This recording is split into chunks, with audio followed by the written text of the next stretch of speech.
اور وہ اس لیے تھا کہ جو پولیٹیکل لیڈرشپ ہے وہ پیٹرنیج دے رہی تھی اپنے لوگوں کو. اور وہ کیوں پیٹرنیج دے رہی تھی؟ ابھی مثلا آپ جو ضمانت ہے، جو نواز شریف صاحب کی جو ضمانت ہوئی، اس کو اگر آپ اٹھا کے دیکھیں گے تو آپ کو پتہ چلے گا کہ وہ ضمانت جو ہے وہ انہی کھوکھر صاحب نے جو ہے وہ ان کی دی ہوئی ہے. لہٰذا آپ سرکاری زمینوں کے اوپر قبضے کریں، ان کے اوپر بلڈنگیں کھڑی کریں، مارکیٹس کھڑی کریں، اور حکومت آپ کو نہیں پوچھے گی. اس کے بعد بدلے میں آپ کیا کریں گے؟ آپ ہمیں مہنگے بیگز تحفوں میں دے دیں.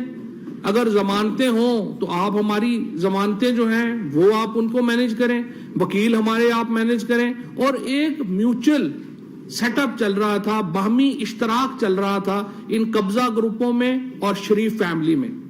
اور جو جاتی امرا کی ساری جو پراپرٹی جو اب لٹرلی سینکڑوں ایکڑ کے اوپر ہے، وہ انہی قبضہ گروپوں کی مدد سے جمع ہوئی ہے. اور یہی معاملہ آپ کو پورے پنجاب میں نظر آئے گا. میں سمجھتا ہوں کہ پہلے یہ جو کچھ تفصیل ہے شہزاد اکبر صاحب آپ کے سامنے رکھیں، اور اس کے بعد مزید آپ کو تھوڑا انلائٹن کرتے ہیں کہ یہ کیسے ہو. جی، جیسے فواد نے ذکر کیا ہے کہ کل ایک بڑی عجیب حیرت انگیز بات تھی کہ لا انفورسمنٹ نے ایک ایکشن کیا لاہور کے اس بڑے قبضہ مافیا کے خلاف، جس کی میں نے کل ٹویٹ بھی کی تھی. شرافت کی گواہی پوری لاہور دیتا ہے. تو بجائے اس کے کہ ایک ایسے کام کو کنڈیم کیا جائے، وہاں پہ کھڑے ہو کے اس ڈیبریز کے اوپر، اس گرائی ہوئی سرکاری جگہ کے اوپر کھڑے ہو کے بڑا وہاں پہ باتیں کی گئی، اور کچھ گمراہ کرنے کی باتیں بھی کی گئی جو کہ اصل میں حقائق کے برعکس ہیں.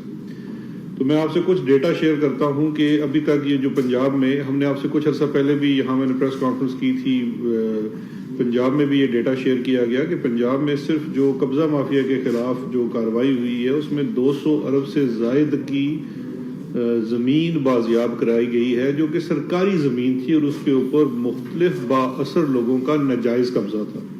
اب یہ جو با اثر لوگ ہیں، میں آج آپ کو ان میں سے کوئی 5-7 کے تفصیل بتاتا ہوں کہ یہ با اثر لوگ کون ہیں. ہم نہیں چاہتے تھے کہ ان با اثر لوگوں کے نام